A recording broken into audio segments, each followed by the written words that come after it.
জামাতের লোকজন সারাদিন সৌদি আরবকে গালিগালাজ করবে, আরবিদের সমালোচনা করবে, ইরানের সমালোচনা করবে না। আমাদের বর্তমান নীতি কি? আমরা চাই ইরান বিজয়ী হোক, ইসরায়েল ধ্বংস হোক, কিন্তু কখনোই এটা চাই না আরব বিশ্বের উপর ইরান প্রভাব বিস্তার করুক। কিভাবে আপনি শিয়াদের পক্ষ নেবেন? ওদের চিন্তা ওরা আরব দখল করবে, আর এই শিয়ারা বলে তারা জান্নাতুল বাকি যে আমাদের আম্মা জান হযরত আয়েশার রওজায় দোররা দিবে।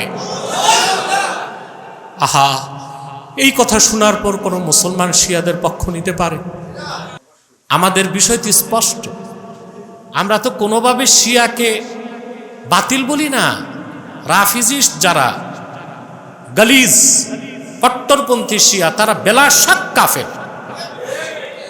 বাংলাদেশে যত মৌলবী আছে শিয়াদের দালাল, সব যদি সুপারগুলো দিয়া গাঠা বানায় আমার সামনে দাও, শিয়াদের পক্ষে কলম ধরতে পারবে না। আমাদের আকায়েদের প্রশ্নে আমরা জিরো টলারেন্স, এক্ষেত্রে আমরা কাউকে ছাড় দিতে